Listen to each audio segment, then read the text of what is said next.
Hari ini kita akan masuk, saudaraku, pada bagian yang terakhir, nggak berasa ya, dari firman Tuhan di bulan Februari ini. Saya nggak tahu dengan saudara, tapi saya pribadi selama bulan Februari ini, saya merasa firman Tuhan itu getting deeper. Boleh saya tanya, ada berapa banyak dari saudara yang terus mengikuti sepanjang bulan Februari ini? Boleh lambaikan tangan saudara. Saya melihat tangan-tangan terangkat. Saudara yang terus mengikuti ya, saya berdoa, rema demi rema itu mengubahkan kehidupan saudara. Dan ini jujur ya saudaraku, saya khotbah malam ini I'm so excited. I'm so excited, really. Hari ini saya akan berbicara satu topik yang sangat penting sekali saudaraku untuk orang Kristen.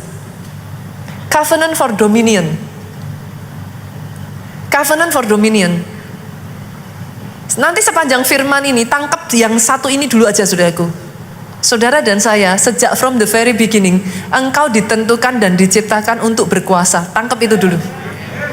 Saudara pegang itu dulu. Nanti sepanjang semua yang akan saya bawa saudara, nanti saudara akan bisa melihat dokumen aslinya itu kayak apa. Dan kalau saudara bisa nangkep itu, the power to have dominion, kuasa untuk saudara itu bisa berkuasa, itu akan jadi atas kehidupan saudara. Karena yes, saudaraku, since the very beginning, sejak dari awal mulanya, bahkan saudara itu sudah dikasih surat kuasa to have dominion. Pastor, what do you mean? Surat kuasa, saudara, in case saudara terbiasa dengan perjanjian ya saudaraku. Surat kuasa itu Pak, ada hal-hal tertentu kadang kita tidak bisa lakukan sesuatu saudaraku, yang hanya bisa dilakukan kalau kita diberi surat kuasa. Ketika saudara diberi surat kuasa yang tadinya engkau nggak punya otoritas atau wewenang, engkau nggak berhak, engkau nggak bisa. Tapi kalau saudara pegang surat kuasa itu, apa yang tidak bisa jadi bisa. Yes, engkau punya wewenang, engkau punya hak, engkau punya power untuk exercise atau melakukan sesuatu yang tadinya engkau nggak punya. Satu bulan ini saudaraku, kita sudah belajar Alkitab saudara, your Bible is the book of covenant. Itu kita perjanjian. Di dalamnya kita sudah belajar saudaraku, terdiri dari pasal, ayat yang mengandung hak, kewajiban, detail-detail semuanya tentang perjanjiannya, gitu. Oke, tangkap ini dulu ya saudaraku. Dan by the way, di dalam kitab saudara itu, di dalam buku yang saudara pegang itu, terdapat yang namanya surat kuasa. Hari ini saya akan mengajak saudara untuk membongkar semua dokumen itu, sehingga kau tahu how to exercise power to have dominion. Tangkap dulu ya saudara. Jadi nanti sepanjang firman ini saudara jangan bingung, karena saya akan terus-menerus membuka Alkitab. Karena itu semua dokumennya ada di sana. It's there in front of you. Sayangnya banyak yang gak ngerti, sehingga akhirnya engkau yang seharusnya diciptakan berkuasa, tapi yang terjadi justru sebaliknya. Saya akan mulai dulu dari Kejadian 1 ayat 28 saudara. Saya akan coba selesaikan karena ini waktu saya terbatas, tapi this is the last service, so I think it's gonna be okay saudaraku. Oke? Jadi Kejadian 1 ayatnya yang ke-28, kenapa saya katakan since the very beginning, kurang awal apa gitu saudaraku. Kejadian loh ini, kitab pertama dalam Alkitab, pasal 1. Jadi sudah sejak awal mulanya memang didesain begitu. Kita lihat ya, Allah memberkati mereka setelah Tuhan menciptakan manusia. Dengar ini saudaraku. In the beginning, setelah dia menciptakan saudara-saudara, dia tidak mengutuk kita. Ingat itu dulu. Dia lepaskan berkat. Artinya apa saudaraku? Lihat kiri kanan, katakan, engkau orang yang diberkati. Pengertian ini simple, but I will change your life. Sejak dari awal saudara diciptakan, saudara itu sudah diberkati. Setelah engkau diberkati, bersamaan dengan berkat itu, lihat ini, berfirmanlah Allah kepada mereka. Tuhan kasih perintah, Tuhan kasih perjanjian sama manusia saudara. Dia ngomong apa? beranak cuculah. Jadi diperintahkan memang saudaraku, beranak cuculah dan bertambah banyak. Penuhilah bumi dan taklukkanlah itu. Itu perintah yang pertama. Yang kedua, dia kasih perintah lagi, dia lanjutkan. Bukan cuman beranak cucu, bertambah banyak, penuhilah bumi. Dia perintahkan apa? 2-3 dengan suara keras. Berkuasalah. Based on this document, saya akan mengatakan kepada saudara, yes, engkau diciptakan untuk berkuasa. Sadari itu dulu. Kenapa saya kepengen saudara menyadari ini dulu dan tangkap ini dulu? Karena kalau nggak hati-hati saudaraku, saudara itu sebenarnya destiny saudara. Itu memang panggilan saudara. Itu kodrat, ketentuan Tuhan atas saudara. Tapi karena saudara tidak menyadari itu, engkau yang harusnya berkuasa, engkau dikuasai. Engkau dikuasai masalah. Loh, harusnya saudara berkuasa atas masalah saudara. Engkau dikuasai dosa. Saudara nggak bisa menang atas diri saudara sendiri. Engkau dikuasai hawa nafsu. Loh, harusnya kau berkuasa. Engkau tidak ditentukan untuk dikuasai. Engkau harusnya berkuasa. Tapi karena tidak menyadari ini, engkau membiarkan dirimu dikuasai. Dikuasai ketakutan, dikuasai kekhawatiran. Harusnya saudara itu memerintah. Tapi saudara diperintah. Diperintah apa, Pastor? Diperintah oleh situasi, kondisi, keadaan di sekelilingmu. It was not meant to be like that. Ayat yang kita baca tadi, saudaraku, dengan kata lain, ayat itu ingin mengatakan, saudara di tempat ini, engkau diberi perintah yang di dalam perintah itu, saudaraku, ada otoritas di dalamnya untuk exercising perintah tersebut, di backing dengan power.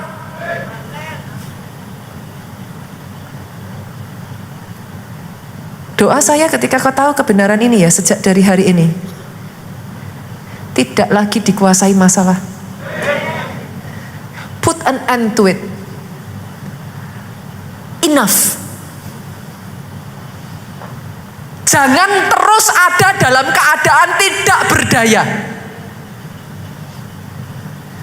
Banyak orang Kristen hidup ya, terus menerus diatur oleh masalahnya, terus menerus diatur, terus menerus jatuh bangun. Oh, hidup tapi seolah-olah kayak nggak punya power, powerless.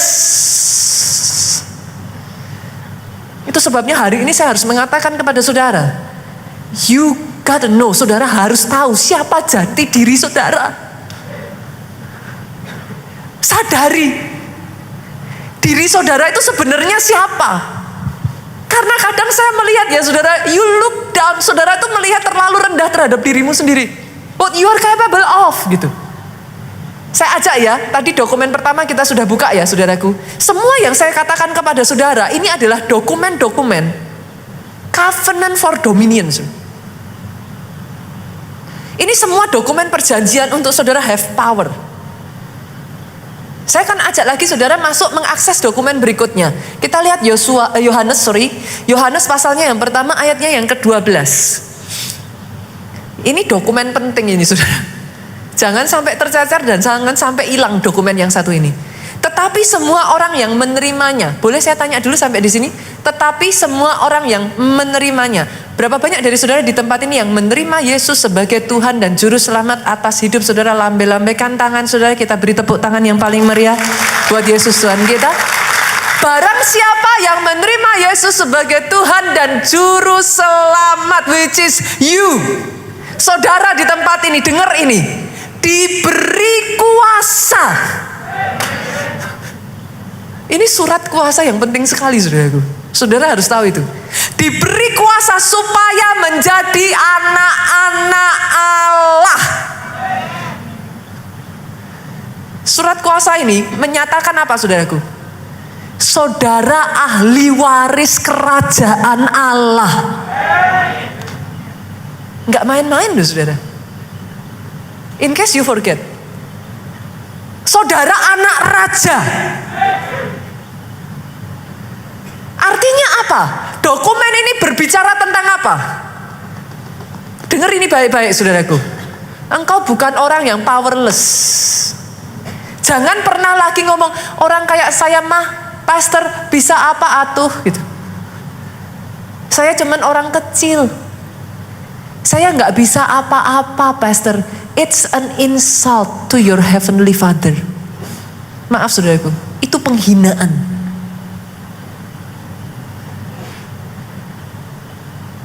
Akhirnya banyak anak Tuhan yang harusnya bisa didestiny, punya kodrat dibawa besar, jadi nggak bisa. Kenapa? Saudara terus berkata pada diri saudara, aku mah apa?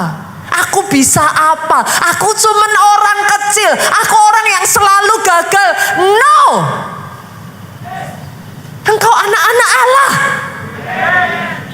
Engkau pewaris kerajaan surga, saudaraku. Siapa yang mengatakan ini? Coba saya tanya kepada saudara. Diberinya kuasa, siapa yang kasih kuasa?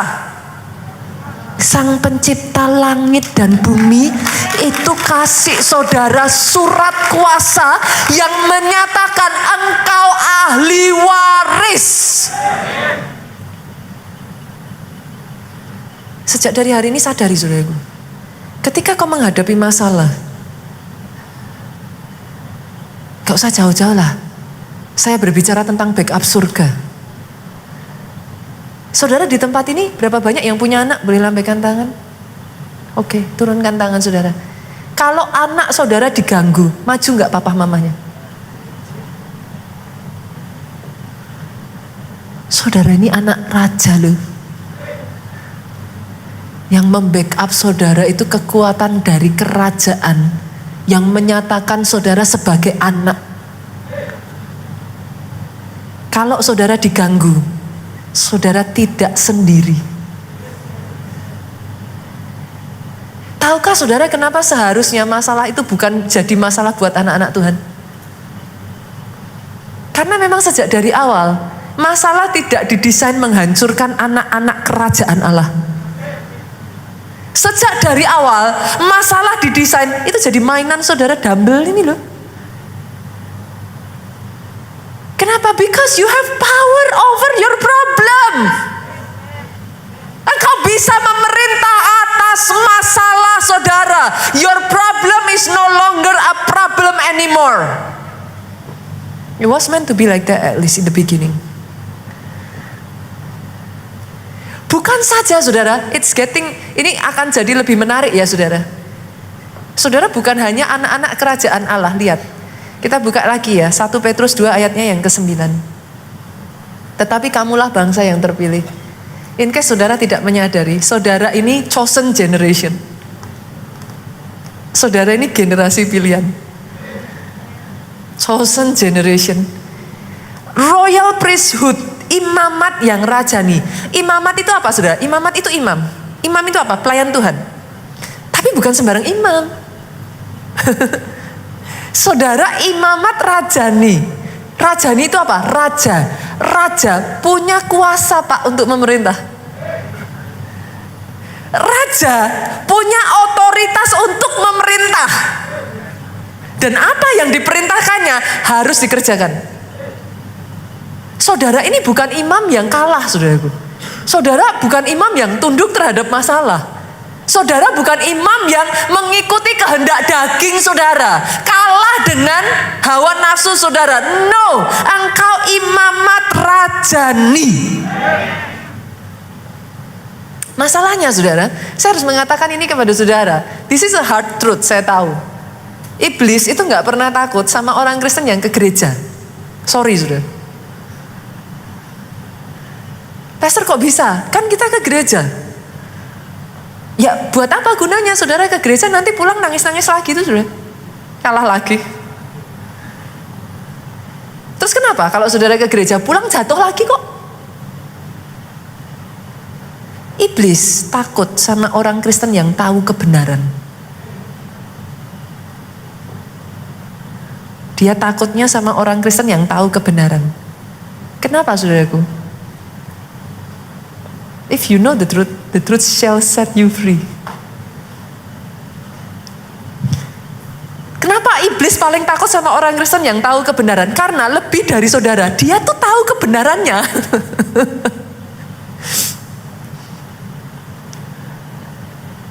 It's okay saudara mau ke gereja. Selama saudara gak pernah baca Alkitab, gak apa-apa buat iblis. Kenapa? Senggol kiri kanan. Mudah ditipu Pak. Nah saudara gak tahu kebenarannya kok. Saudara gak tahu perjanjiannya kok. It's easy untuk iblis mempermainkan saudara. Kenapa? Umatku binasa because lack of knowledge. Karena gak ngerti. Iblis bisa main-mainin saudara sesuka hatinya dia. Sampai saudara tahu kebenaran dan menyadari kebenaran itu. Kenapa butuh saudara menyadari engkau diciptakan untuk berkuasa? Kenapa butuh saudara menyadari itu? Karena hanya ketika kau menyadari itu, engkau bisa mengambil full power and exercise the power. Ketika saudara nggak menyadari kebenaran itu, iblis dengan gampang mermainkan saudara. Masih ingat apakah saudara kurang belajar dari pengalaman sejarah? Pertama kali iblis mendatangi Adam dan Hawa, apa yang iblis katakan? Adam, Hawa, makanlah buah pengetahuan baik dan jahat ini.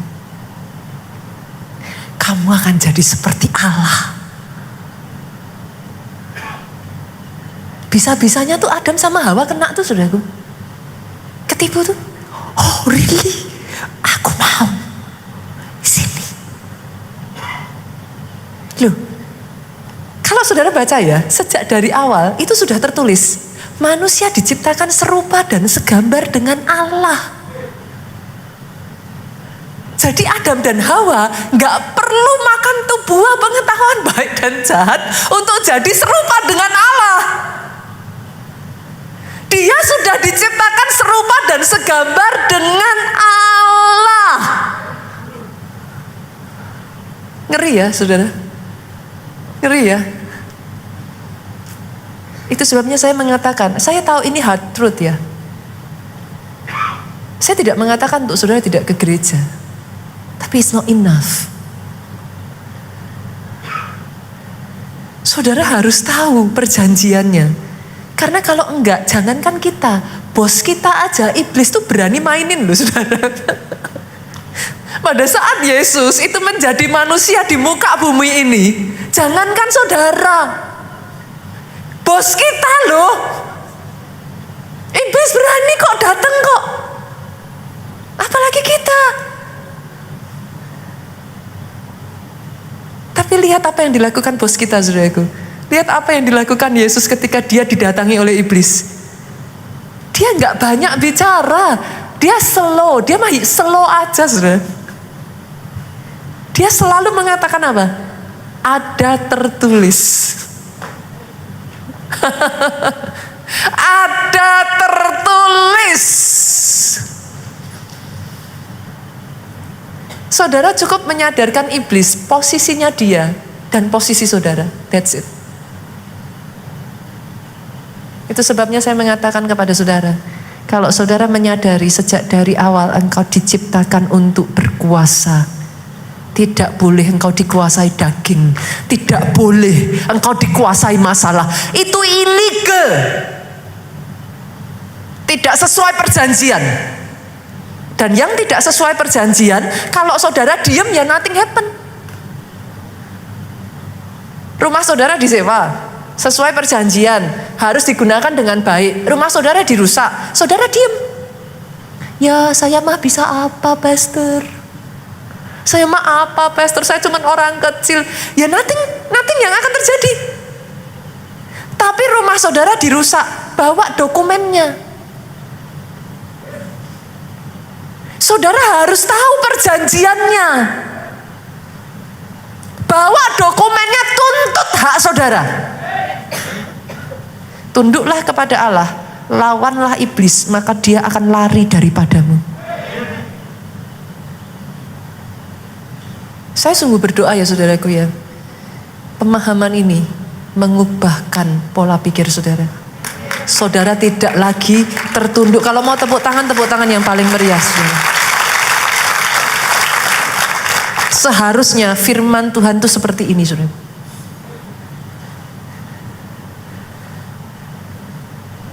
Karena kalau enggak, terlalu lama anak-anak Tuhan itu didomestikasi, saudara. Apa? Domestikasi itu dijinakkan, saudara. Dikerdilkan. You must know how much you are capable of. Tahukah saudara kenapa ketika satu orang percaya, orang Kristen, kenapa ketika satu orang menerima Yesus sebagai Tuhan dan Juru Selamat, surga bersorak, seisi surga bersorak-sorai. Tahukah saudara kenapa? Karena di atas sana ya saudara, mereka tahu satu singa dilepaskan ke dunia, saudara.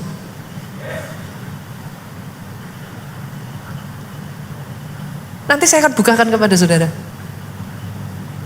Saudara harus tahu kuasa apa yang terkandung yang Tuhan berikan atas hidup saudara. Don't look down upon yourself. Engkau diberi kuasa menjadi anak-anak Allah. Hari ini saudaraku, saya akan membagikan kepada saudara. Karena kalau saudara tidak mengerti hal ini ya. Pernah dengar cerita anak Raja Wali yang dibesarkan di tengah anak ayam? Pernah ya? Pernah ya? Saudara harus tahu, yang namanya Raja Wali, dia itu kalau sama badai, angin badai, dia tuh dancing in the wind. Badai itu buat dia alat untuk dia justru bisa terbang lebih tinggi. Jadi Raja Wali itu nggak takut dengan badai. Beda dengan anak ayam. Coba lihat anak ayam kalau ada badai, apa yang dilakukan anak ayam? Lari, takut saudara. Jangan pernah menghindari masalah. Percuma. Masalah dengan kita itu seperti rel kereta dengan kereta api. Saudara mau lari kemana? Selama orang hidup pasti akan ada masalah. But it's okay. Sama seperti Raja Wali, dance with the wind. You will just fly higher. Saudara itu akan, badai itu membawa saudara itu bisa terbang lebih tinggi. Tapi kalau anak ayam, saudara itu cuma apa sih? Ceker-ceker di bawah tanah, berharap syukur-syukur puji Tuhan dapat 1-2 ekor cacing.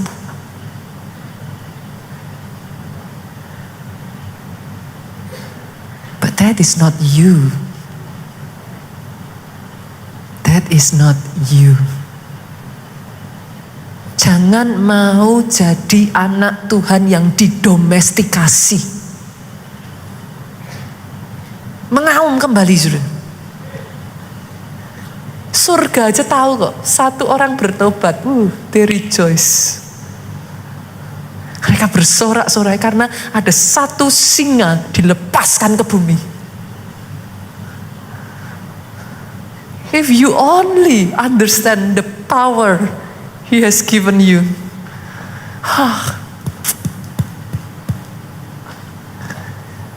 Saudara terlalu meremehkan, merendahkan diri sendiri, saudara. Iblis tahu itu. Itu sebabnya buat dia nggak masalah engkau ke gereja. Jadi masalah kalau kau mulai menggali kebenaran firman. Saya sudah pernah katakan ini, kepikir nggak kalau nonton drakor nggak ngantuk toh? Baca firman dikit ngantuk toh? Loh, saudara pikir itu kebetulan? Loh, itu peperangan loh di alam yang saudara nggak lihat. Ada banyak orang berpikiran dan berkata, nggak usah lah, udah baca-baca nanti kan besok minggu juga dengar firman. Not enough. Not enough. Saya sudah pernah mengatakan ini, saudaraku. Selama seumur hidup saudara, saudara tuh nggak akan pernah bosan makan kan? Sama. Manusia bukan hidup dari roti saja, tapi setiap perkataan yang keluar dari mulut Allah. Kalau untuk makanan jasmani, saudara makan seumur hidup. Kenapa untuk makanan rohani cuma seminggu sekali? Dan saudara masih bertanya kepada saya, kenapa saya kok lemah ya Pastor? Itu bukan pertanyaan, saudaraku. Dan gak makan kok. Saudara tanya sama saya, kenapa ya Pastor? Saya kok gak kuat ya ngadepin ini, kenapa ya Pastor? Ya simple, saudara makan cuma seminggu sekali. Itu aja kalau benar-benar makan, saudara. Ada yang makannya masuk sini keluar sini kan. nggak jadi masuk gitu saudaraku. Nggak jadi daging. Dan saudara masih bertanya kepada saya, kenapa ya pastor, kok saya nggak bisa ya, kok saya kalah ya. Ya kalah lah, kurang makannya, nggak ada tenaga, nggak ada power. Hari ini saya akan membawa saudara, kita akan belajar 6 poin saudaraku. Bagaimana saudara exercise power, kuasa, dan otoritas ilahi itu ada dalam kehidupan saudara. Yang pertama saudara, kita lihat ya, ini syarat mutlak yang harus ada, ini syarat dasar, gak bisa saudara lewatkan. Lahir baru dalam Kristus. Tapi saya harus tekankan ini ya saudaraku, bedakan antara lahir baru dalam Kristus dengan KTP-nya Kristen. Beda loh. Bedakan lahir baru dalam Kristus dengan pergi ke gereja. Beda. Orang yang sadar power yang kau dapatkan di balik kelahiran baru, saudara tidak akan menganggap sepele ketika engkau menerima Yesus sebagai Tuhan dan Juru Selamat. Kalau engkau sadar apa yang terkandung, janji apa yang terkandung di dalamnya. Kita buka Efesus pasalnya yang pertama, kita lihat ayatnya yang ke-18 sampai 21 saudaraku. Saya bacakan ya. Supaya ia menjadikan mata hatimu terang. Jadi tujuan dari ini ditulis saudaraku adalah mata hati kita itu terang. Matanya terang. Kalau matanya terang apa? Agar kamu mengerti. Kalau matanya gelap, masih ada selubung, susah untuk ngerti. Ini ditulis supaya matamu itu terang, agar mengerti. Mengerti apa? Pengharapan apakah yang terkandung dalam panggilannya. Saya akan ambil kata panggilannya dulu. Artinya saudara yang sudah terima Yesus sebagai Tuhan dan Juru Selamat, orang-orang yang dipanggil. Loh, saudara itu orang-orang yang dipanggil, orang-orang pilihan. Buat saudara yang dipanggil, tahukah saudara pengharapan apa yang terkandung dalam panggilan saudara itu? Ketika kau lahir baru, kau terima pengharapan apa? Engkau terima janji apa? Kita lihat ayat yang masih sama 18 saudaraku. Betapa kayanya kemuliaan bagian yang ditentukan bagi orang-orang kudus. Ada beda saudara. Sebab saudara perhatikan bahasa yang dipakai itu betapa kayanya. Bukan bahasanya itu bukan kaya gitu. Bedanya gini saudara. Pernah ketemu enggak orang kaya dan konglomerat? Beda ya, beda. Orang kaya rumahnya bagus. Konglomerat kalau saudara masuk, saudara akan bilang betapa besarnya. Make sense ya, saudaraku? Itu bukan hanya sekedar bagus, tapi sampai di titik yang saudara, wow. Tuhan itu berbicara di sini ya, ketika kau lahir baru ya saudaraku, there is a certain glory.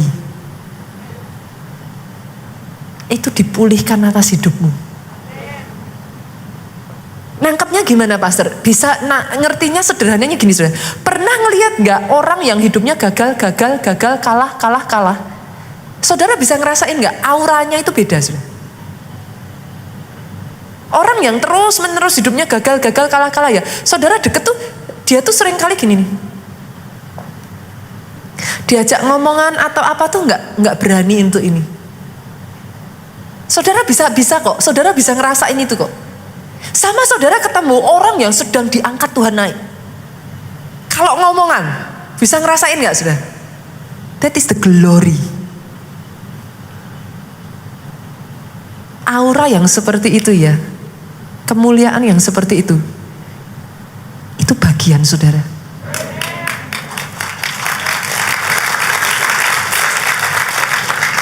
Sejak dari hari ini, jangan berjalan dengan muka tertunduk, lesu, seolah-olah engkau orang kalah.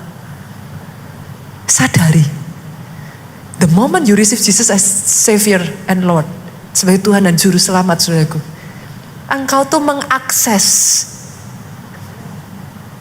satu kemuliaan yang betapa kaya.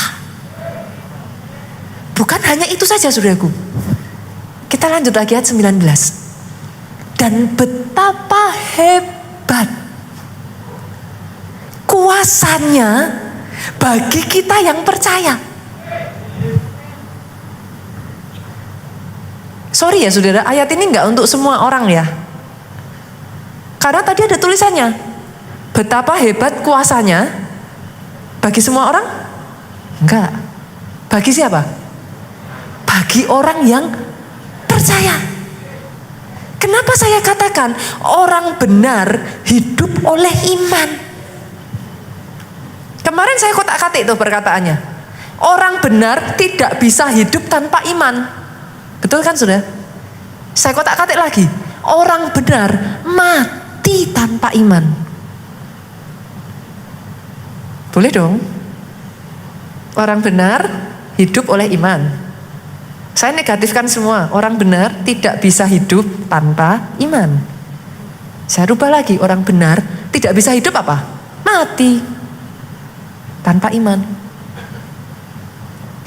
Betapa besarnya, hebatnya kuasanya bagi kita yang percaya.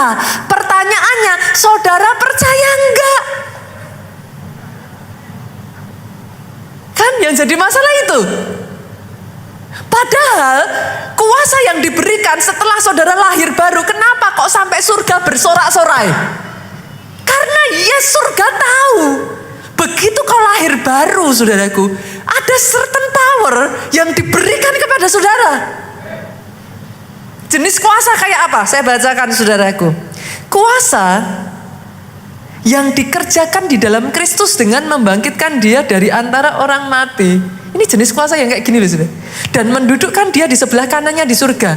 Kuasa yang jauh lebih tinggi dari segala pemerintah dan penguasa. Kuasa dan kekuasaan dan kerajaan tiap-tiap nama yang dapat disebut. Bukan hanya di dunia ini saja, melainkan juga yang di dunia yang akan datang. Ini kuasa yang besar sekali loh saudara. Ini gak main-main. Diakses langsung saudara dapat begitu kau terima Yesus sebagai Tuhan dan Juru Selamat. Itu sebabnya the moment you receive Jesus as Lord and Savior, surga bersuka cita. Karena itu dirilis saudara. Saudara yang tadinya hidup di dunia ini tanpa kuasa, sekarang setelah kau terima Yesus, you receive such power. Tapi masalahnya ditulis di sana tadi itu ada sedikit tadi itu loh saudaraku. Bagi orang yang percaya. Masalahnya kita orang Kristen tuh kadang gini Pak. Kita jujur ya. Kita tuh sukanya tuh ngotak-ngotakin gitu. Yang ini Tuhan bisa. Yang ini kayaknya enggak bisa. Kalau penyakit ini bisa. Penyakit ini enggak ada harapan. Mana ayatnya? Masalahnya cuma di titik itu aja saudaraku. Tadi ya saudara, saya tuh sampai bersuka cita sekali. Saya ketemu satu orang dari gereja kita yang ada di Jepang saudara. Dia datang ke Indonesia. Karena dia percaya saudaraku. Dan dia memang hidup di sekitar lingkungan yang susah untuk percaya. Dia cerita saudaraku, satu kali saudara. Saya tuh ngerenungan ketika tadi saya dengar ceritanya dia ya saudaraku. Berjalan bersama dengan Tuhan ya saudara. Saudara itu akan melihat kuasa yang beyond belief saudara. Itu yang saya alami saudara. Itu yang saya rasakan ketika saya berjalan bersama dengan Tuhan saya. Orang ini tadi bercerita kepada saya satu kali saudaraku. Dia itu punya kayak mengelola sebuah hotel gitu di Jepang saudara. Nah, dia ke Indonesia, dia cari tenaga kerja, dia bawa ke sana gitu. Di Jepang itu ada aturan-aturan tenaga kerja tertentu saudara. Saya ceritakan ada dua kesaksiannya dia saudara. Satu kali saudaraku, salah satu dari si tenaga kerjanya ini bikin masalah saudaraku. Dan akhirnya entah bagaimana tangannya ini kayak semacam terpotong patah saudara. Benar-benar divideokan itu patah. Dia cerita, Pastor, saya udah tak tahu di Jepang saya mesti gimana ini, tangannya patah. Tapi saya ingat khotbah yang pastor sampaikan. Saya percayai. Sepanjang malam, karena ini dari tempat yang berbeda, saudaraku dari tempat yang lain, jadi dia belum bisa ke sana. Sepanjang malam dia nggak tidur, saudara. Dari mulutnya cuma ngomong, Bapak, dia nyebut Tuhan itu Bapak.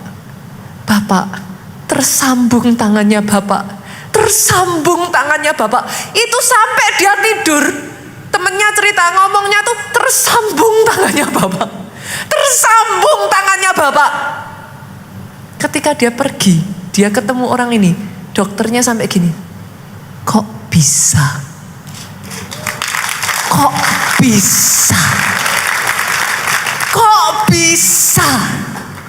Tangan itu pulih sama sekali seolah-olah nothing happen. Tersambung utuh. Operasinya batal, saudaraku.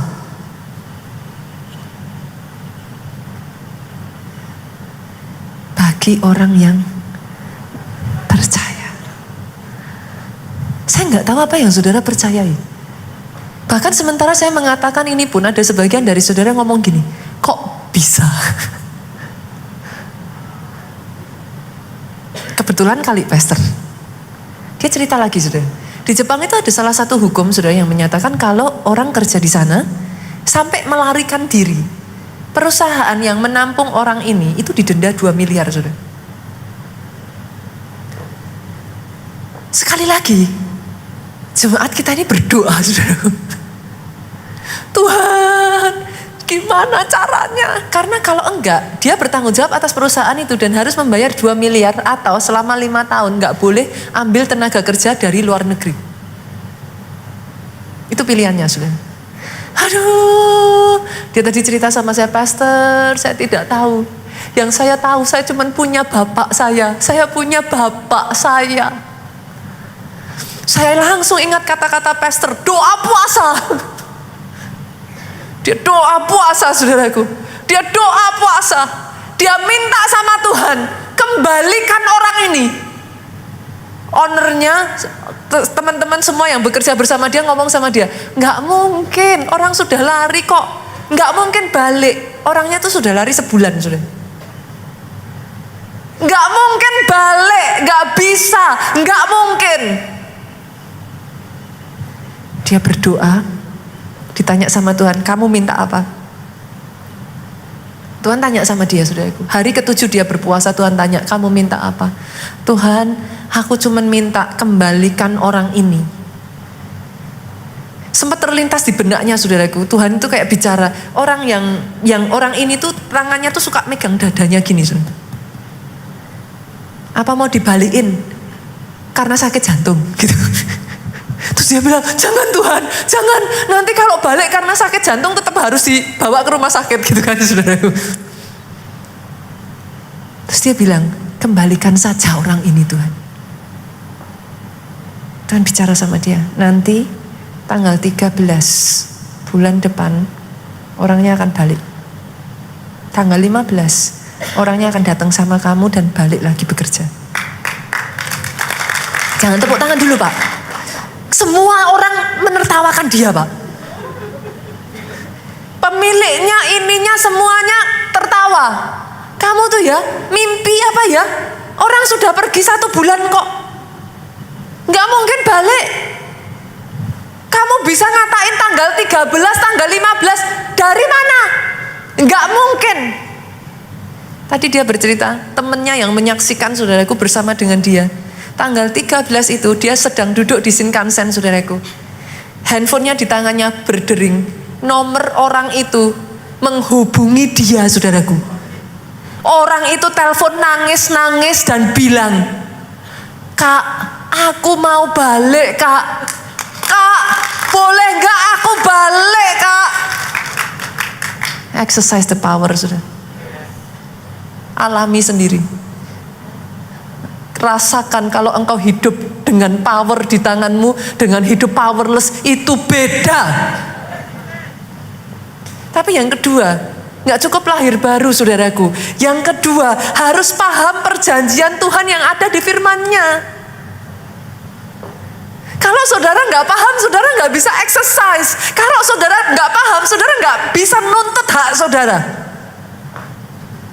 Saudara harus paham. Matius 22 ayat 29 ngomong gini, Yesus menjawab mereka, kamu sesat sebab kamu tidak mengerti kitab suci maupun kuasa Allah. Akhirnya kamu tersesat. Karena kamu gak ngerti kitab suci. Kamu harus tahu dulu powernya, saudaraku. Tahu dulu apa sih yang ada di dalamnya. Kita buka lagi ya saudaraku, kita lanjut ya, gak apa-apa ya, baca banyak ayat gak apa-apa ya saudaraku ya. Jadi saudara bisa ngerti gitu. Apa sih dokumen-dokumen ini semua bukan hanya karangan saudara. Ini dokumen yang selama ini sudah ada tapi gak pernah saudara baca. Karena gak pernah saudara baca, saudara gak pernah tahu. Dan saudara tidak pernah berpikir, berarti aku bisa ya, pastor, ngelakuin hal yang sama. Bisa. Kalau kau percaya. Kalau kau percaya. Bisa. Kalau kau percaya. Ayat ini ngomong saudaraku, 2 Petrus 1 ayat 4. Dengan jalan itu, Ia telah menganugerahkan kepada kita janji-janji yang berharga. Pak, janji yang Tuhan berikan buat saudara itu bukan janji yang murahan. Janji yang berharga dan yang sangat besar. Jadi saudara harus tahu dulu. Alkitab saudara itu di dalamnya mengandung janji yang berharga dan sangat besar. Itu sebabnya orang yang di dalam Yesus destininya besar. Karena memang sudah dijanjikan begitu. Janji yang berharga dan sangat besar itu yang terdapat di dalam firman, kalau saudara akses, olehnya kamu boleh mengambil bagian dalam kodrat ilahi. Divine nature, saudara. Bahasa Inggrisnya. Kodrat ilahi itu membuat apa, saudara? Engkau luput dari hawa nafsu dunia yang membinasakan dunia. Ada di sini yang berkata, saya nggak bisa. Kita ini gimana, pastor? Apa bisa menang terhadap hawa nafsu? Bisa. Saya jawab bisa. Bisa. Ada ayatnya kok. Saya nggak salah ngomong kok, saudara. Kalau saudara menyadari janji itu, and then you tap into it, saudara itu mengakses yang namanya kodrat ilahi. Kita manusia ya saudaraku, hidup itu secara nature. Nature itu apa saudaraku? Nih, ini nature saudara. Nature itu kita tergantung hukum gravitasi. Ini nature. Tapi ketika saudara sudah mengakses janji-janji itu, engkau dibolehkan masuk ke dalam kodrat ilahi. Apa itu kodrat ilahi, saudara? Kodrat ilahi membuat Petrus, Pak, yang tadinya penakut, Petrus yang tadinya panasan, Petrus yang tadinya jadi orang pertama yang menyangkal Yesus. Kodrat ilahi ketika dia akses, dia jalan, bayangannya menyembuhkan orang sakit. Itu kodrat ilahi. This is why I love Nigeria. Mereka understand this covenant dan mereka mengakses itu. They get it. Itu sebabnya di sana saudaraku, kesembuhan itu terjadinya begitu rupa. Just like that. Di sini ketika saya berbicara tentang kesembuhan, saya bicara tentang mujizat. Saya nggak habis pikir saudaraku. Saudara harus menyadari satu hal ini, 80% yang Yesus lakukan, dia itu menyembuhkan orang sakit, mengusir setan, membangkitkan orang mati, mengadakan mujizat dan tanda ajaib.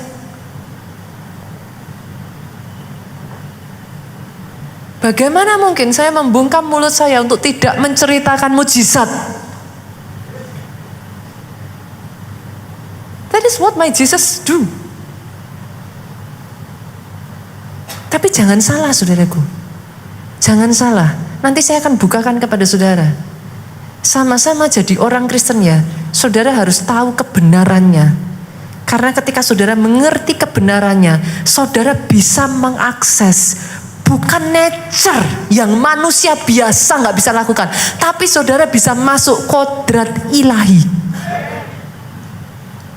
Yang harusnya kau gak bisa, tapi kau bisa. Bukan hanya itu saja, kita masuk lagi ya. Kita lanjutkan ya, pastor, tapi bagaimana caranya? Saya bisa melakukan itu, ada syaratnya saudara. Ada syaratnya. Nah ini, tergantung saudara. Semua itu tergantung saudara kok saudara. Di dalam perjanjian, itu tuh tergantung saudara. Satu hal yang membuat saya itu, saudaraku, angkat tangan dengan Nigeria adalah saya tahu. Di Nigeria itu, disitulah saya belajar. Everything depends on you. Itu tersedia. But depends on you. Mau nggak? Mau ngikuti nggak? Mau ngelakuin nggak? Kenapa? Syaratnya apa? Kita lihat saudara. Simpan ya ayat ini, Ulangan 17 ayat 18 sampai 20. Apabila ia duduk di atas tahta kerajaan, siapa yang duduk di atas tahta kerajaan, saudara? Raja dong. Prajurit boleh duduk di atas tahta? Diusir, saudara. Nggak bisa. Apabila ia duduk di atas tahta kerajaan, ini bicara office of a king. Posisi seorang raja, saudara. Apabila dia duduk di atas tahta kerajaan, haruslah ia menyuruh menulis baginya salinan hukum ini menurut kitab yang ada pada imam-imam orang Lewi. Artinya kalau saya terjemahkan dengan bahasa kita, saudara, haruslah dia punya Alkitab. Kalau dia mau duduk di atas tahta itu, kalau zaman dulu bukan Alkitab, Torah, saudara. Salinan kitab. Nomor 1 Pak, haruslah dia punya Alkitab. Oke ya, gak apa-apa ya saudara, saya terjemahan gini supaya saudara nangkep ya. Maksudnya bagaimana? Lanjut lagi. Bukan cuman punya Alkitab, habis punya Alkitab apa saudara? Itulah yang harus ada di sampingnya. Saya tanya dulu, yang ada di samping saudara apa saudara? Itulah yang harus ada di sampingnya. Dan by the way, bukan cuma punya Alkitab, harus ada di sampingnya. Lanjutkan lagi ya saudaraku, 2, 3. Dan boleh dengan suara keras bersama-sama 2, 3. Dan haruslah ia membacanya seumur hidupnya. Wow. Kemarin kita belajar dari Ulangan 28 ayat 1 ya saudara, masih ingat ya? Kalau saudara mau mengakses blessing di ayat 2 sampai ayat 15, syaratnya apa? Dengar baik-baik. Lakukan dengan setia. Masih ingat ya? Kata setia di sini diterjemahkan dengan seumur hidupnya.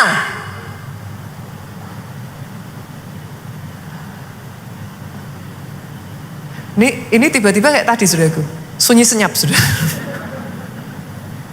Azhar maksudnya gimana?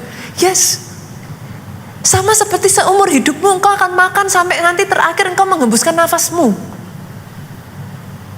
Engkau kan nggak bilang, Pastor, kok aku disuruh makan selama setahun ya? Mbak aku makannya cuma sehari aja, Pastor. Ada yang bilang gitu? Tapi kenapa saudara kalau disuruh baca Alkitab, Pastor, kok baca Alkitab terus? Sampai kapan? Lucu ya? Lucu gak saudaraku? Sama seperti tubuhmu butuh makan, rohmu butuh makan, jiwamu butuh makan. Itu sebenarnya kalau ke sekolah, engkau belajar, itu ngasih makan apa? Jiwa. Kau kasih makan tubuh, kau kasih makan jiwa. Lah rohnya? Kalau gak dikasih makan apa yang terjadi?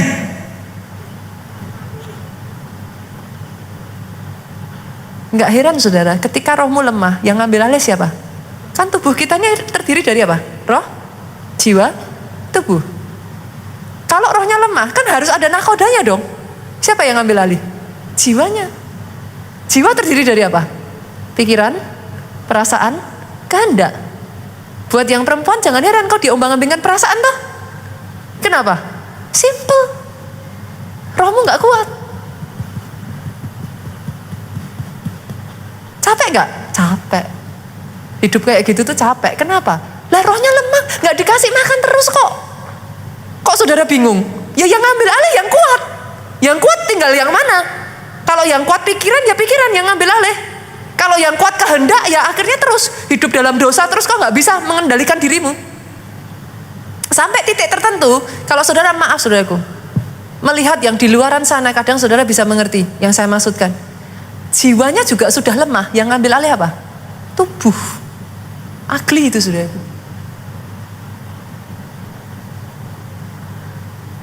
Sudah tidak lagi punya ini saudara, rohnya sudah sampai di titik ambang batas, jiwanya sudah di ambang batas, yang ngambil alih itu tubuhnya dia. Tapi pastor saya nggak ngerasa apa-apa tuh, nggak ngerasa sampai ada masalah saudara. Nanti ketika masalah datang, itu saudara akan tahu dengan fondasi apa engkau dibangun rumahmu, pasir atau batu karang. Nanti kelihatan kok saudara. Ketika masalah datang, lihat aja, saudara lihat, panik. Saudara, kalau rohmu kuat, kokoh loh saudara. Kokoh. Saya berjumpa, saya tuh paling seneng lihat orang-orang yang rohnya kuat. Kenapa? Ngadepin masalah, nggak goyang dia. Getar ada pasti, gentar ada, takut ada. Tapi habis itu pasti bisa. Harus bisa. Bersama Tuhan pasti bisa. Jangan menyerah, jangan mundur, maju terus. Kenapa? Rohnya kuat, dia bisa nopang perasaan dan pikirannya dia. Dia bisa menghandle itu, dia bisa contain it gitu. Sama pandemi kerasa nggak saudara? Kadang ada waktu-waktu tertentu kita tuh bisa panik tuh. Tapi kalau rohmu kuat, itu bisa di-contain. Rohmu tuh bisa mengendalikan itu. Tapi kalau rohmu nggak kuat saudara, buyar, udah habis. Saudara bisa panik, saudara bisa kayak yang dicekam ketakutan begitu rupa saudara. Kenapa? Rohnya.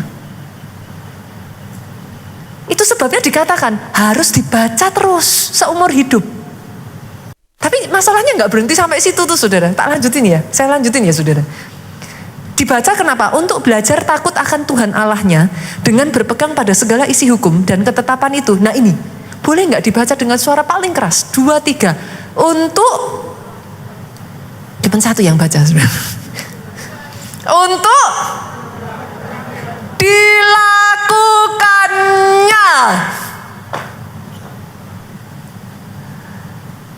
Jadi Alkitab untuk dilakukan. Coba senggol kiri kanan. Alkitabmu dipakai tidur atau dilakukan?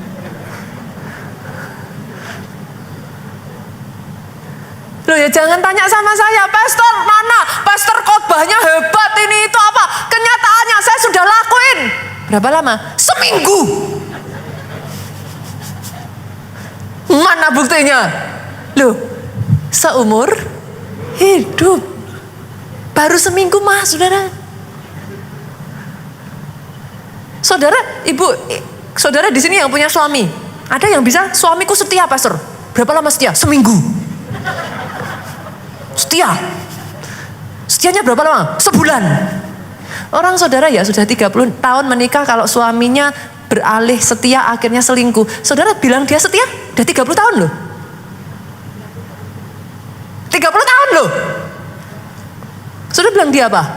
Gak setia. Tapi sama Tuhan curang toh. Baru seminggu aja saudara udah bilang. Sudah seminggu. Gak ada saudara. Dilakukannya supaya apa saudara? Lihat, ini yang akan terjadi. Ketika saudara lakukan ini yang akan terjadi. Agar lama ia memerintah, ia dan anak-anaknya di tengah-tengah orang Israel. Saudara mau hold the office of a king? Ini kuncinya. Firman itu power saudara. Jangan anggap remeh lagi Alkitab saudara. Baca. Yang pertama senggol kiri kanan dulu. Punya Alkitab pak? Pastor saya punya. Di mana? Di handphone. Dicek dulu ke delete nggak? Loh kadang ada loh yang nakal. Loh dulu saya tuh udah download pastor. Lah kok sekarang nggak ada? Lah kemarin udah penuh memorinya. Ya daripada saya nggak bisa download lagi, ya saya hapus yang Bible. Dicek dulu, ke delete nggak saudara? Habis punya Alkitab, taruh di samping. Habis punya Alkitab, taruh di samping. Baca seumur hidup. Lakukan. Amin, saudara. Masih semangat nih? Ketiga ya, poin ketiga ya. Kita lihat bagaimana saudara. Bangun hubungan dengan sang empunya kuasa saudara. Harus bangun hubungan. Saudara akan takjub dengan bagaimana pentingnya power of relationship ya. Itu. You can access something yang kalau saudara punya relationship apa yang nggak bisa jadi bisa. Itu powernya dari relationship.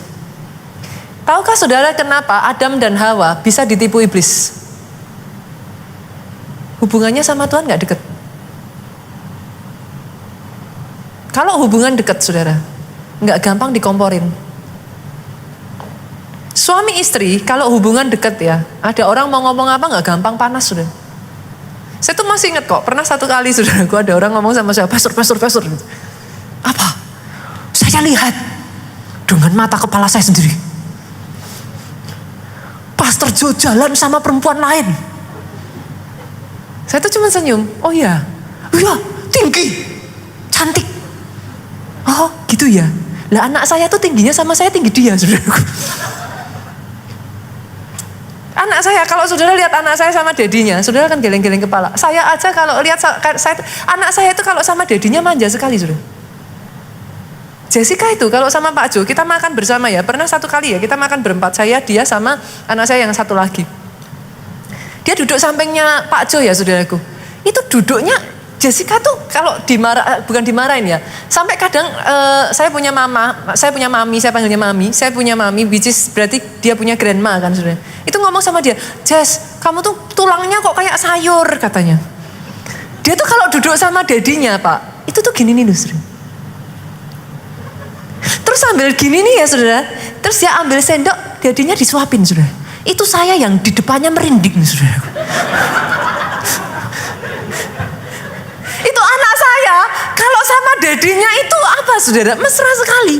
Itu kalau jalan berdua itu gandengan, bukan cuma gandengan, dipeluknya gini sambil kepalanya gini saudara. Tapi karena saya punya hubungannya sama Pak Jo kuat, orang mau ngomong gitu saya ketawa. Coba kalau hubungannya nggak kuat, apa ya? Mana? Loh, bener kan saudara? Loh tapi harus dibuktikan juga loh ya. Pasangannya harus dibuktikan dulu saudaraku. Sama Tuhan juga sama. Kalau hubunganmu sama Tuhan kuat, dikomporin iblis nggak kena. Nggak kena. Tapi kalau hubunganmu sama Tuhanmu nggak kuat, iblis ngomong, mana katanya udah pelayanan, apa, dapat apa. Saudara malah, iya ya. Orang Kristen nggak ada bedanya. Betul. Saudara bisa mengerti maksud saya? Hubungan mesti kuat. Kalau enggak, iblis tuh gampang sekali loh. Jadi orang ketiga. Nah, boleh ya? Bapak Ibu boleh ya? Periksa dulu. Coba kita lihat Filipi 3 ayatnya yang ke-10 yuk kita baca. Filipi 3 ayatnya yang ke-10. Yang ku kehendaki, nah ini coba dicek ya. Yang saudara kehendaki apa? Coba dicek. Yang ku kehendaki ialah mengenal dia dan kuasa kebangkitannya. Ini Paulus ngomong. Yang aku pengen adalah mengenal dia dan kuasa kebangkitannya. Saya tanya nih sama saudara, saudara datang ke sini, saudara pengen apa? Aku pengen sembuh pastor, nggak salah. Aku pengen diberkati pastor, nggak salah. Aku pengen dapat mujizat pastor, nggak salah.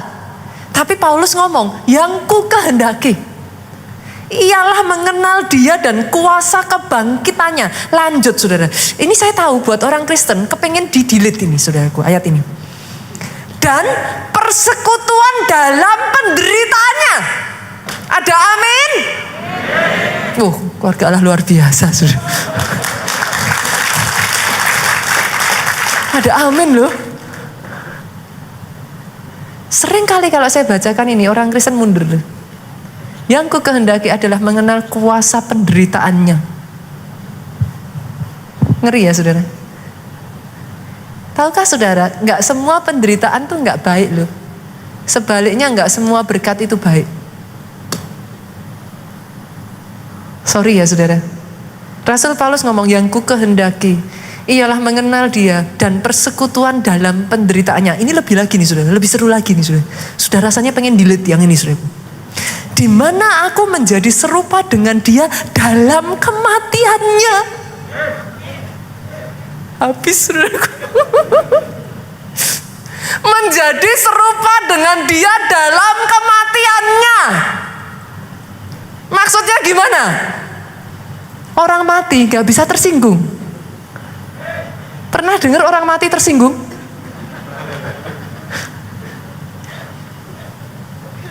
Saya tuh masih lihat loh, ada orang Kristen tuh yang kalau datang ke gereja ya, depannya disalamin, sampai di dia gak tahu kenapa namanya orang kan sudah lagi ngobrol, lewat, gak ke gereja lagi.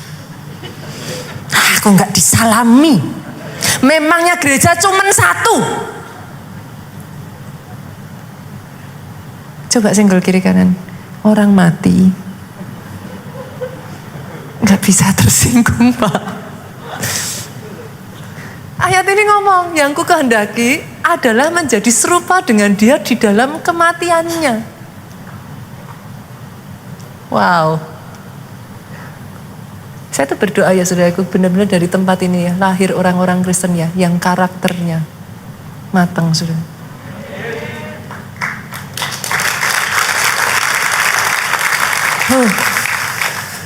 Kalau saudara temukan itu, saya yakin ya, saudara ke gereja, saudara bisa bilang, di sini semua malaikat. Kenapa ya? Orang kalau dagingnya ini sudah mati ya saudara, disakiti, engkau tetap bisa membalas dengan baik. Pelayananmu tidak dihargai, disalah mengerti, gesekan. That's fine.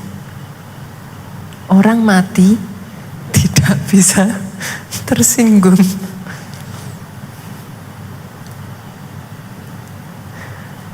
Kalau masih hidup dagingnya, jangan heran saudaraku. Gak heran masih bisa menyakiti ya saudara.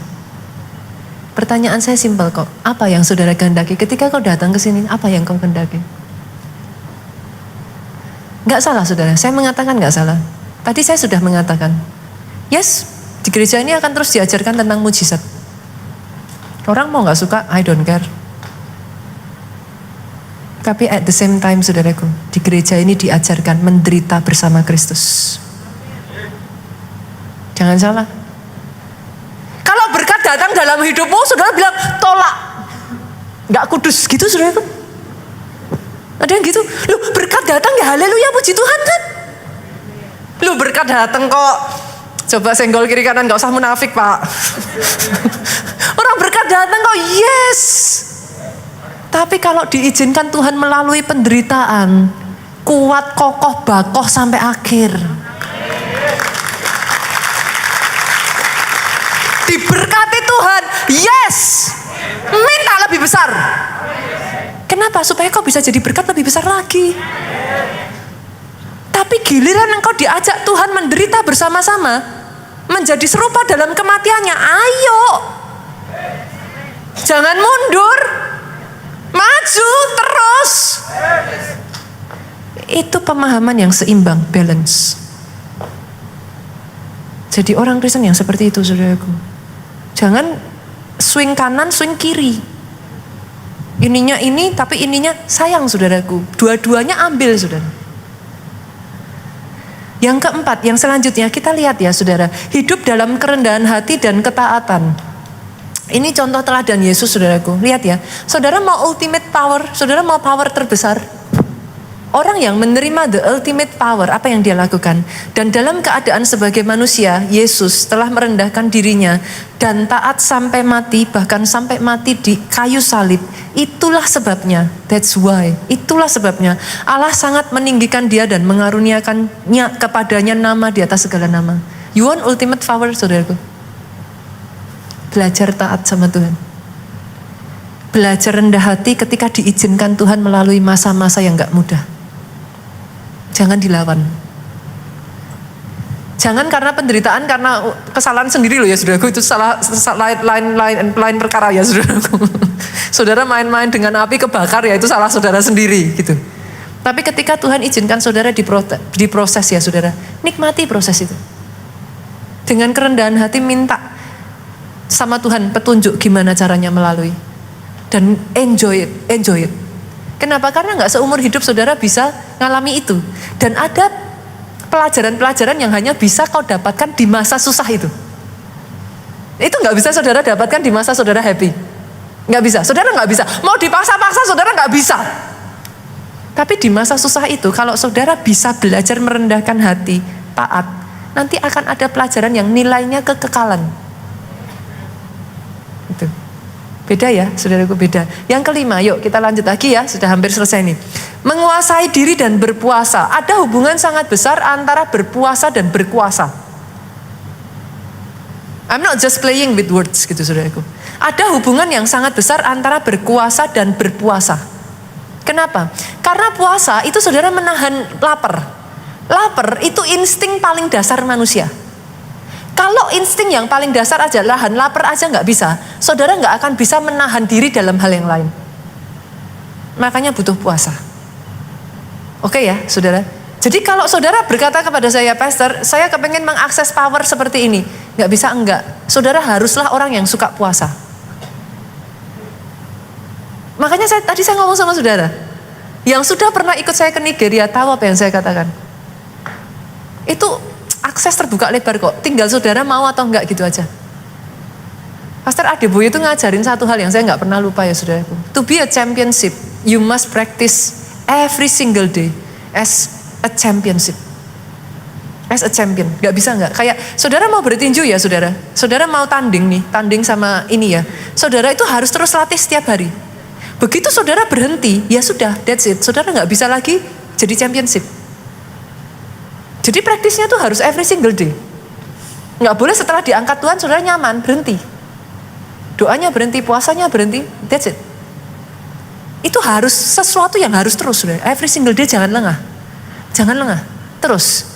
Kenapa? Karena ingat ini, iblis itu berkeliling. Saya kemarin ngomong, iblis tidak maha tahu.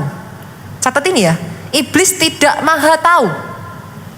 Tapi dia study human behavior. Saudara dikasih nih ya, masalah ya. Saudara ngalami masalah ya. Semakin pondok Daud, semakin dekat sama Tuhan. Tetot, berarti nggak bisa. Dia mempelajari itu saudara. Dia ngelihat behavior saudara.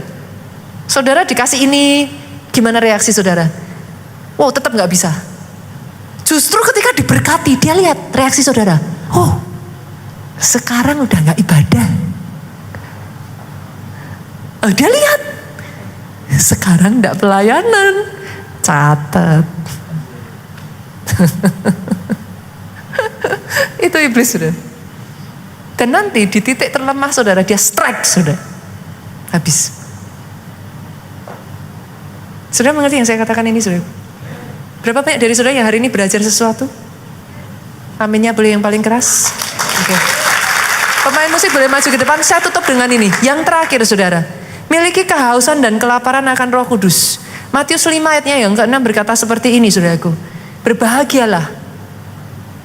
Blessed are those. Bahasa Inggrisnya itu bukan berbahagia. Diberkatilah orang yang lapar dan haus akan kebenaran, karena dia akan dipuaskan. Berapa banyak dari saudara yang mau saudaraku? Mau ya? Boleh ya? Capek enggak sih? Baca Alkitab memang enggak menyenangkan di awal saudara. Sama, ada orang di sini yang sudah lama enggak olahraga, terus olahraga sakit semua. Pernah ngalami itu? Kan? Sama. Baca Alkitab tuh juga kayak gitu kok saudara. Udah lama enggak olahraga, saudara olahraga juga enggak enak. Tapi setelah saudara olahraga sekian lama, ketagihan. Enggak olahraga tuh ada yang rasanya enggak hilang gitu. Baca Alkitab, doa, sama. Waktu pertama kali mau ngelakuin, rasanya enggak enak, sakit semua badan itu. Gitu. Rasanya tuh kayak seluruh, saudara, sel-sel tubuh saudara memberontak gitu saudara. Kalau bisa tuh rasanya, aku nggak mau doa, blek tidur saudara. Itu memang begitu saudaraku. Itu seperti apa ya? Saudara nggak bisa cheating yourself gitu. Saudara tuh nggak bisa menipu diri saudara. Otak saudara itu memerintahkan. Makanya nggak heran ketika baca Alkitab ngantuk kan. Itu tuh seperti seluruh sel tubuh saudara sampai ke otak saudara itu kayak lapar. Enggak mau. Akhirnya otak saudara ngomong, ya sudah tidur gitu saudara. Tapi ketika saudara lakukan itu terus, it becomes an addiction saudara. Nanti sama kayak olahraga gitu. Kayak kalau saudara nggak olahraga ada yang kayak kurang gitu. Coba dulu saudara. Biasakan itu lakukan 21 hari. Tanpa bolong ya, jangan ada satu hari pun yang saudara nggak baca. 21 hari, saudara biasakan. Itu apa? Making habit. Manusia itu makhluk kebiasaan, habit. Gitu. Bikin itu sebagai habit. Kenapa? Saudara makan 3 kali sehari. Siapa yang ngajarin saudara? Manusia zaman dulu nggak makan 3 kali sehari. Mereka hidup dari berburu. Loh, kalau orang berburu kadang dapat, kadang nggak dapat. Bisa mungkin berapa hari nggak makan, hidup kok. Siapa yang ngajarin saudara makan sehari 3 kali? Kan dari bayi itu. Dibiasain orang tua kan? Sih? Coba kalau dari bayi nggak dibiasain mandi, nggak mandi? Dari bayi dibiasain mandi aja, setelah kuliah nggak mandi kok saudaraku. Saudara anggap ya saya maksud kan? Make it a habit. Kalahkan saudara. Kenapa? Nanti saudara akan membutuhkan itu di masa-masa sukar. Bukan hanya di masa sukar, saudara akan membutuhkan itu untuk berkuasa. Grow in power. Loh benar saudaraku, coba aja. Sudah terjadi kok di Nigeria. Kenapa? Gereja ini sekarang heading into that direction. Karena saya sudah melihat. Saya sudah melihat visinya, saya sudah melihat itu jadinya seperti apa. Kenapa? Saya tidak mau mengalihkan pandangan saya lagi, saya go straight there. Karena saya sudah melihat. They used to be like Indonesia saudaraku. Tapi sekarang mereka sudah 30-70 loh. Amazing kan? Berbalik loh. 70% big amount. Kenapa? Karena mereka orang-orang yang menyadari. Tanya nih Pak Jeffrey waktu ke sana tuh. Orang yang dampingi kita ya saudara. Di masa-masa di waktu-waktu yang mereka senggang. Mereka gak ngelakuin apa-apa.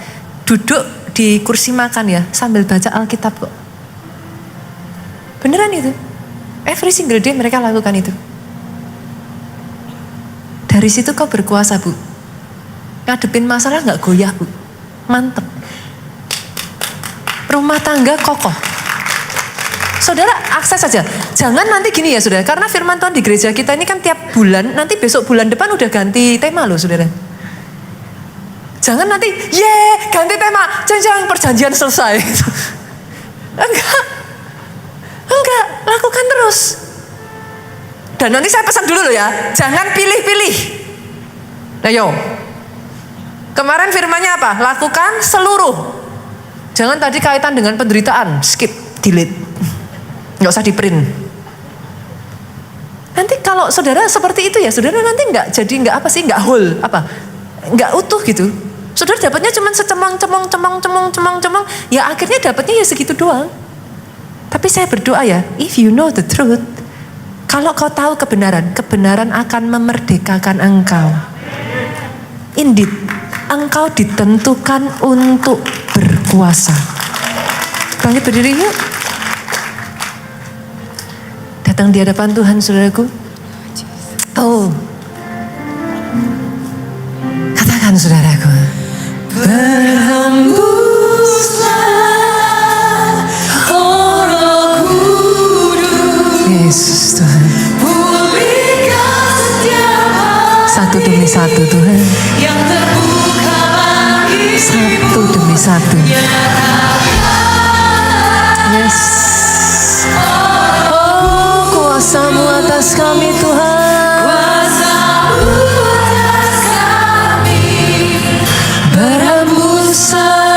Penuhi hati ini.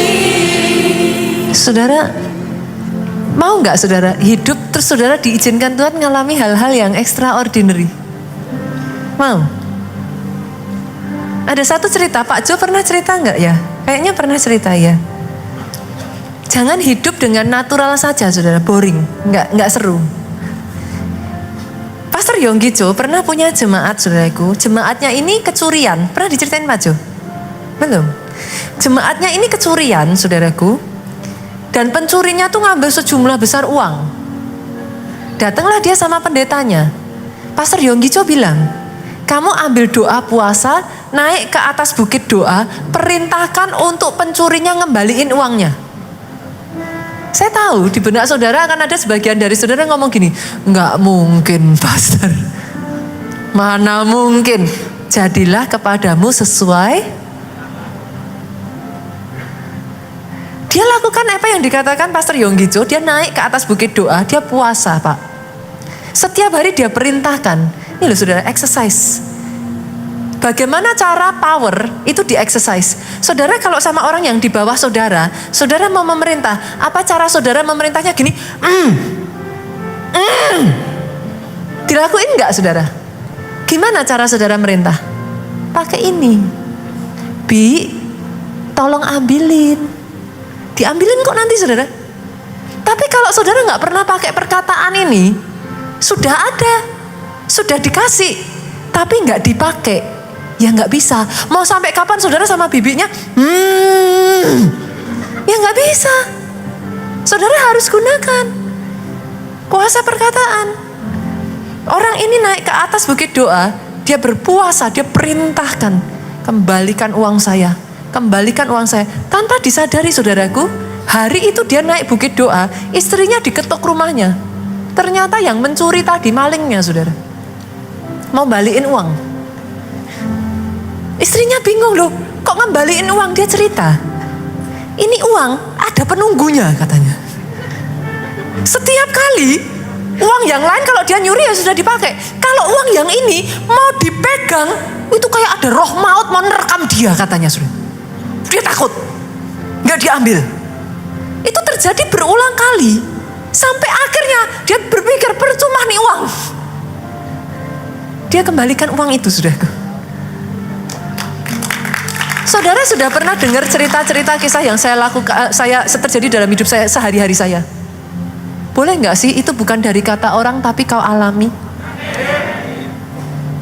Berjalan dengan Tuhan tuh seindah itu loh. Jangan dari kata orang, alami saudaraku dalam kehidupan saudara. Berapa banyak dari saudara yang mau angkat kedua tangan saudara? Diberkatilah saudara oleh Tuhan. Amin. Diberkati keluargamu oleh Tuhan. Amin. Keluar masukmu, baik engkau duduk, engkau berdiri, engkau tidur, you are blessed. Amin. Di tangan kananmu saudaraku umur panjang. Sehat sesehat-sehatnya, masa depanmu kilang gemilang. Engkau tidak pernah kering dengan kesaksian akan betapa baiknya Tuhan itu. Pulang saudara dengan membawa sukacita, damai sejahtera Allah Bapa, cinta kasih Yesus Kristus, persekutuan dengan rohnya yang kudus yaitu Roh Kudus sekarang sampai selama-lamanya. Engkau yang diurapi katakan dengan suara yang paling keras.